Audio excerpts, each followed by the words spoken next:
4 years ago, or almost 4 years ago, I uploaded a video, which to this day is one of my better performing videos on YouTube.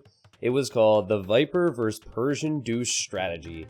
287,000 views. I would have never expected on such a crazy strategy.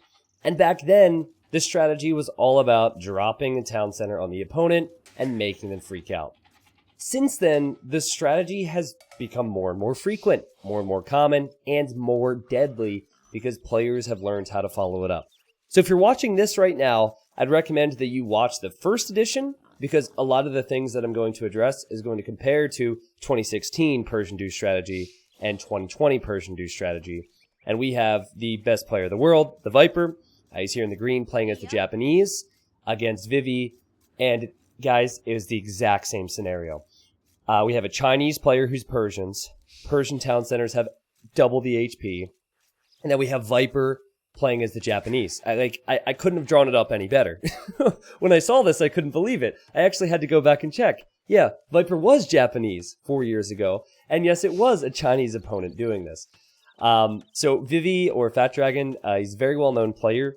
One of the best in China and very, very good at making things messy. And what he will do in this game is he's going to delete this starting TC at some point.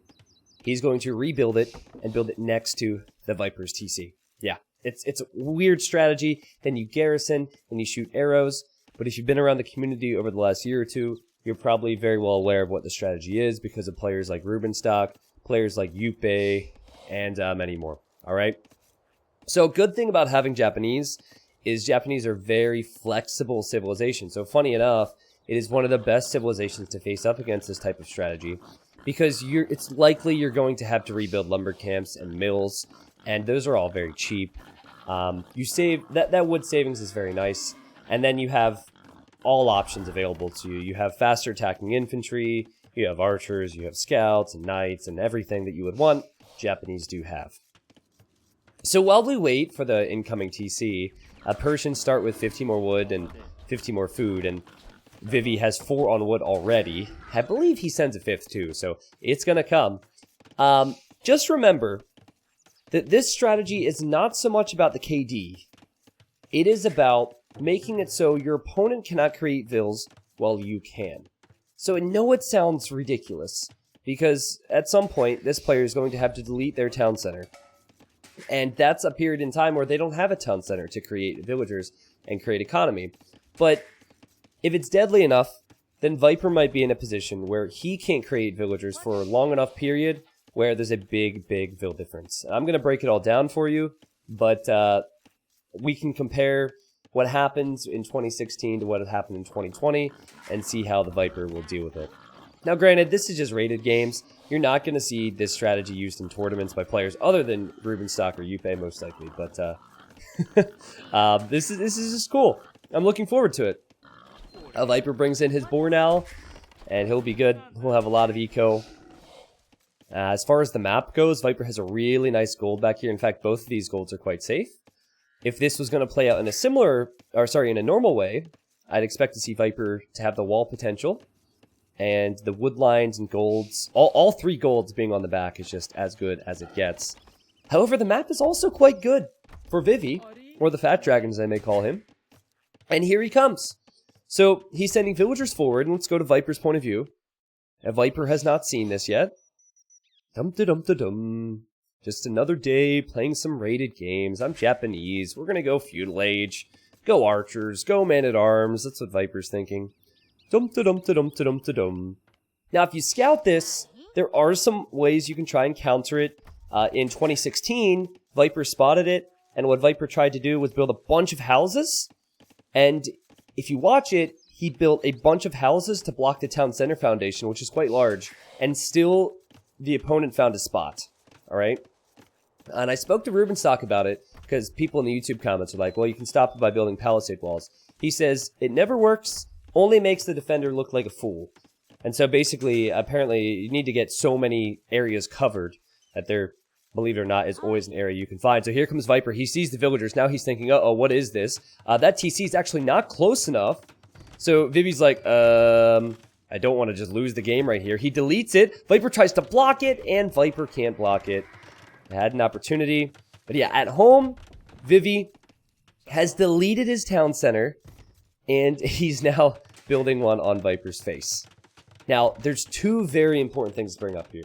First, Viper was going for a strategy which would require a lot of food, and which was man-at-arms. And also, Viper will not have berries. And he put 500 food into the feudal age. So the vill counts are actually even right now just because Viper's TC, while it's not deleted, has been idle researching feudal age. Vivi garrisons his TC, and Viper has to adapt. Now, I don't think you can go into this with the mindset of, let's still make man-at-arms. It's a lot of food. You don't have anything on food right now. So, what Viper did in 2016 is what Viper is going to try and do. He's going to try and get archers out. Let's see how this goes. Now, the level of play has risen so much over the years. There's the archer range for Viper. And Viper's thinking, all right. Let's wall in this town center. Let's keep him here so he can't leave. And check this out now. You'll notice that there's a villager here for Vivi. And what Vivi's trying to do, as he sends a villager this direction, what Vivi's trying to do is collect enough stone so he can build another town center if need be. After the delete early, he's down to 85 stone, so he'll need 15 more stone to be able to build another TC if he wants to do this. Now, Viper is going to try a little little quick wall, and that's one villager that's been trapped. This is something that players have been doing more and more recently, and meanwhile, we have Vivi doing the same thing over here, and Viper goes walls in another forward villager. Ridiculous. So far, very, very different from what you saw in 2016 when this happened, but look at the vill counts. Viper doesn't have food to create villagers. He just lost a villager. He's quick-walled a third villager. He just quick-walled a third villager in. But still, Vivi, at home, has food. And he's actually walled in, so he's protected. And he's still creating vills. Viper can't do that right now. So Viper's down to 22 vills, and this is where the strategy's different in 2020. It's not so much about killing the TC, it's about making it so you can create villagers, but your opponent cannot. That's why having that town center right on the berries was perfect.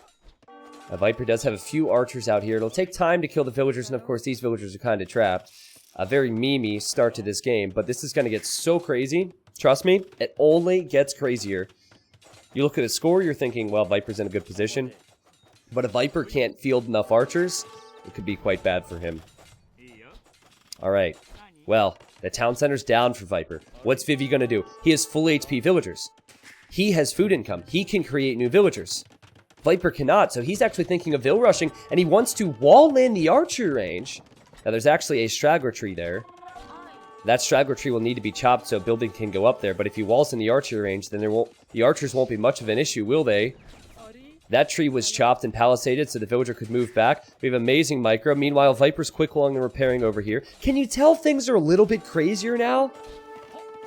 Again, if you haven't watched that original video, it's probably too late, but I would go back and watch it. Don't listen to the commentary, though. The commentary was awful. I was just new, okay?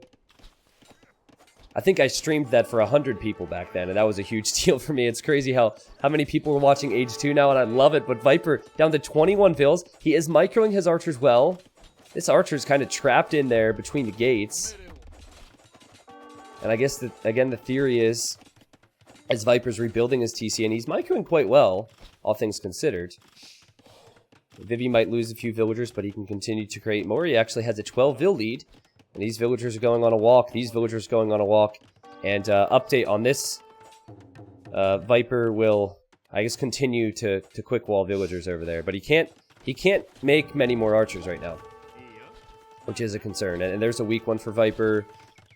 He will save her. Oh my goodness. Less lag nowadays, and players are faster than ever. So, this is a bit of a pickle for Viper, but he does have a new TC. He's also starting to build farms. So for the first time in a long time, he can think about having some type of food income. I mean, he's killed enough units where I'm sure he's feeling okay, and he's in feudal age while his opponent is not. But if he knew it was 32 villagers against 20, he would not be too pleased.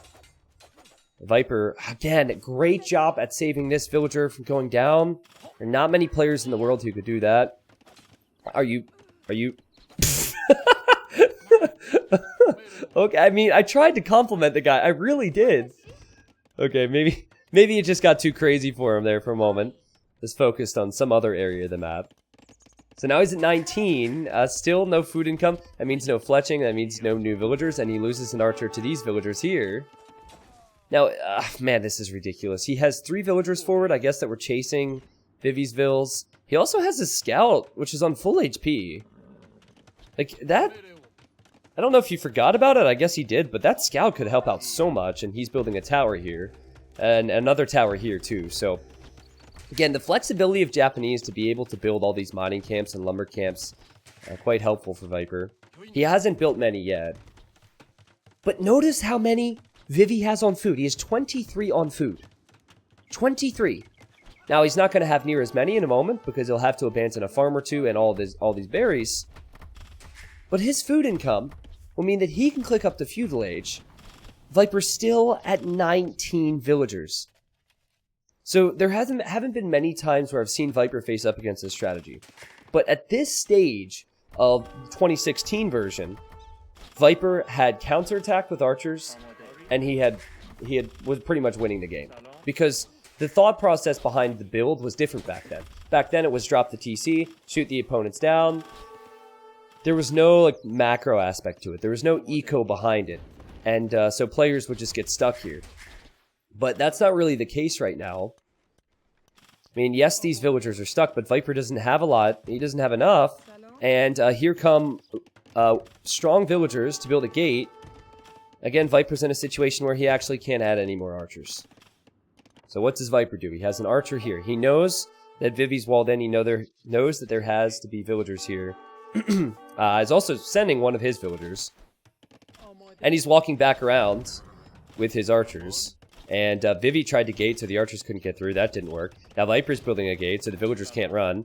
So far, it's worked. And Viper's thinking, I've got this, I've got this, I've got... Oh. Yeah, there's a hole there. Vivi just deletes his gate. Viper builds another gate. There's another hole, and Viper's still trying. He's still trying, and Viper gets it. And so these villagers get trapped. Finally, Viper succeeds there, and the scout is helping out here an awful lot. I'd like to see him pull it back.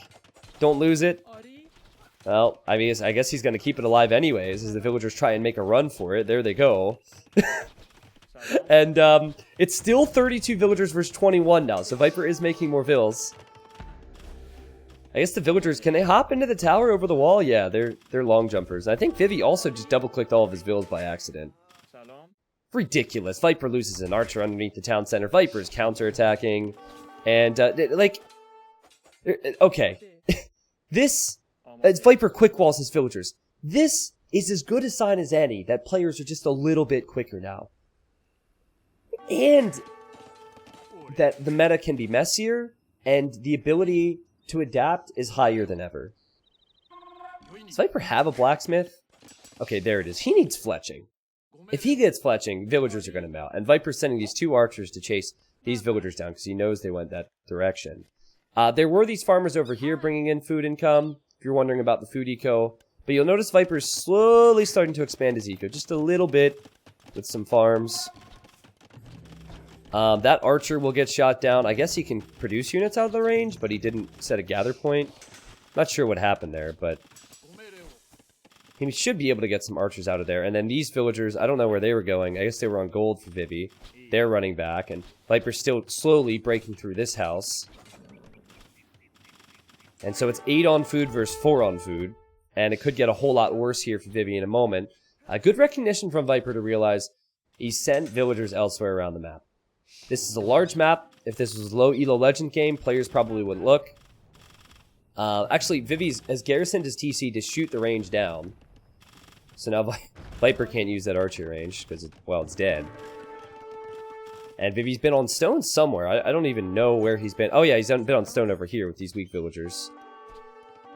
He's sending these villagers back to home base where there's a tower and a wood line.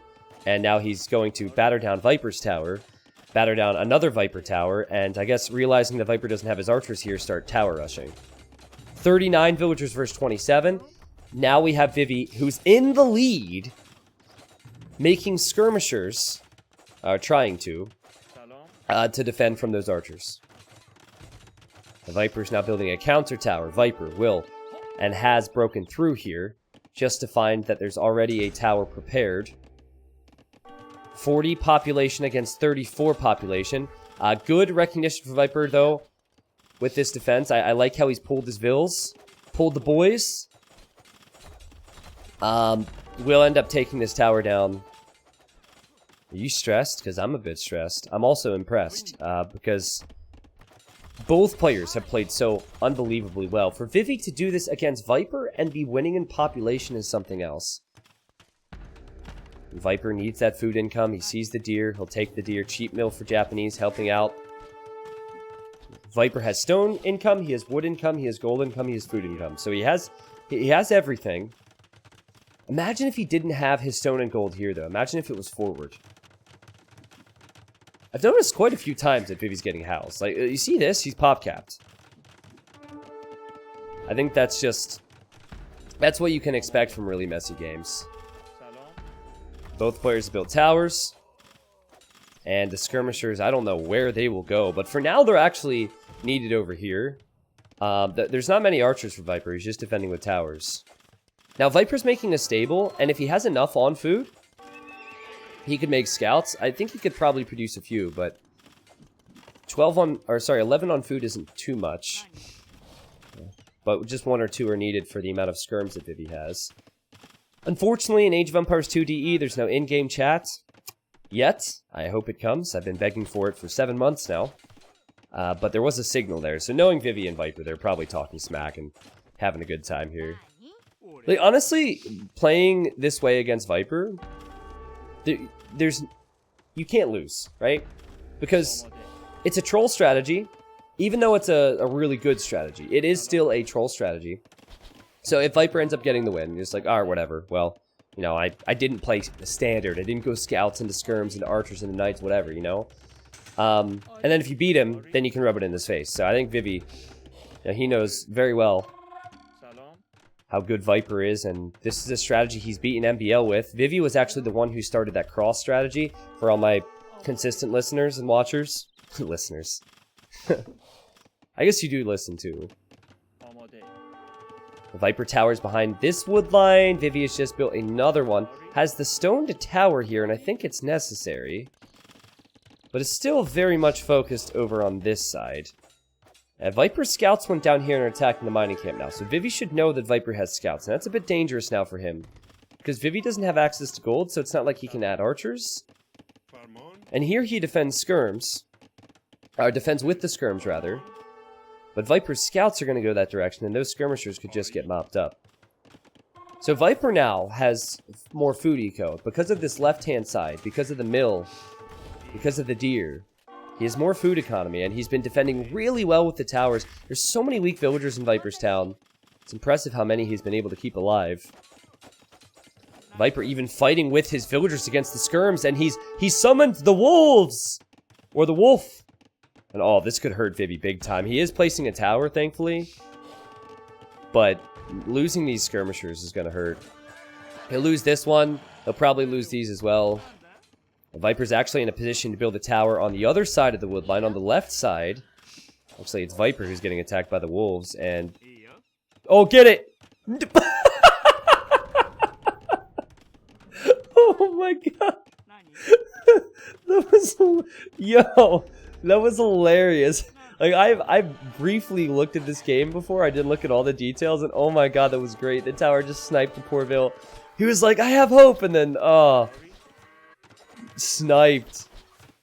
Man, that was crazy. Well, Vivi losing villagers. Viper's catching up in the Vil count, and he has a whole lot more map control. Definitely taking the resources that he would want to take. And a lot less idle time, and Viper, you can see it now, 500 food, 200 gold. He has weathered the storm, though there's still plenty more to come. Crazy, crazy, crazy stuff here. But I think Viper, this is almost like a standard game now, where he has eco, he's set the pace of the game, and he has it's all responding from Vivi. Vivi really wanted to take this gold. He's not on stone anymore. Right? So he's actually out of this stone over here, used all of it. And because of that, he couldn't build a tower in his gold, which I think is going to hurt him big time. The Viper's still saving food. I imagine if he were to make a knight or two. Viper down here will make another range. And Vivi has all of his farming eco right next to where Viper will be attacking from in the castle age, so he's got to find something more. And Viper loses those scouts. That was sloppy. But he was probably taking his time to do some other things. There's a lot to do, a lot on the agenda. And he's on his way to Castle Age. Crazy. Now, I'd like to see this multiple times. Like, I would like to see how, with the different map gen, if Viper doesn't have a back gold and stone, how big of a difference it makes. Granted, you know, Viper might not have gone to the back of his base if there was no gold there, right? And, you know, it always depends. You really can't say because all games play out differently. But as Viper nears Castle Age and Vivi is still pretty far away, looks to me like he's not going to have anything to deal with knights. I know that Viper in the past, like years back, has said you should never die to a TC drop.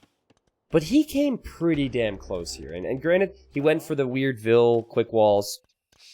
And, you know, I think both players did not play this as they would in a tournament, but I've seen it enough times over the past year to truly believe that this is a viable strategy. It is viable in competitive team games, and it is viable in tournament qualifications, and it has worked in tournament qualifications and even tournaments. So, like, I refuse to believe, and I know this strategy seems like a troll strategy, but I refuse to believe it is only a troll strategy. I think it's a strategy that is a legit strategy and can maybe be used in situations where you're even up against the Viper or someone who's stronger than you. A Viper hits Castle Age, and he has the res to get crossbow and bodkin, and I think this is where that nail will be placed firmly in the coffin, because Vivi, who's hoping to reach Castle Age himself, will lose access to his farms, and Viper wins again against the strat. But that was a close game. That was a close game. It's no more TC drop, small counterattack, and the TC dropper dies. No, like this was GG, only because Viper was able to expand to the outer edge here. You know, YouTube, I just had a thought. You know how in the beginning I said it was Persians against Japanese? I didn't even double check that. That's how bad it was. I was so confident that it ended up being Persians versus Japanese again here. I didn't even fact check myself. And how bad would that be? Can I do that real quick? I hope I can do that real quick. Wait, just 1 sec. 1 sec. Just gonna pull this up on my phone. Pro streamer, the Viper versus Persian Douche strategy. Mute the audio so I don't have to listen to myself. And okay. Whew. All right, we're in the clear. It was Persians versus Japanese way back when. So YouTube, I want your thoughts on the strategy. And I don't want, well, give me whatever thought you have in the comments. Of course, I read through them. But is this a legitimate strategy, or is it a meme, or is it a mix of both? I am going for option number 3. I think it's a mix of both. It's always going to be a bit memey, but it works, and it works well. There's the food count, there's the wood count, and there's the stone and gold count. It really was the stone and gold that brought Viper back. If you think about what Viper had to do in this game, he had to fight with villagers, he had to quick wall, he had to build his own towers, he had to go forward with villagers, he had to go forward with scouts, he had to go forward with archers. It's not like he had to do 1 or 2 things like in the past. He had to do a lot. This is the moment where that Persian TC drop works. Because Viper had clicked up the feudal, he then was out of food, and this is where that Vil lead came in. Unfortunately for Vivi, he wasn't able to make that Vil lead really do anything for him. I think perhaps he should have played more defensive at home in that little area, because Viper at one point was only attacking with a weak scout, an archer, and a villager. Maybe he should have prepped more towers there. Prep towers on gold, possibly, because in other games I've seen players go to Castle Age right after arriving to feudal. I loved it, though. I loved it. Whether Viper would have won or lost there, that was impressive, and I hope you guys enjoyed. I'm going to recommend the video that I already talked about, and it's in the description. just in case you guys wanted to rewatch it. Back then, 3.5 years ago, I forget if I was in my headset phase where I was using a $20 headset to cast, or if I was speaking into the back of my current microphone. But for about 1.5 years, until someone told me, because I had face cam on stream, I was speaking into the back of my microphone. Not to mention that, I was getting into the whole casting vibe, right? So I just hate listening to those old videos, man. But I'll recommend it anyways. I hope you guys enjoyed, and I will continue to hunt down some amazing content for you over the next couple weeks. I'll see you guys soon, and enjoy.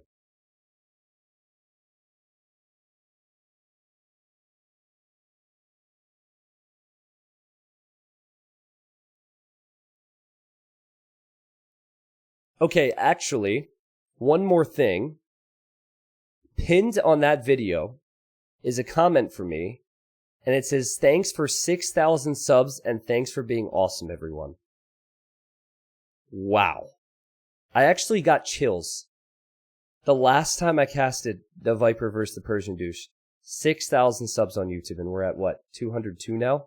You guys are amazing. Thank you. Holy.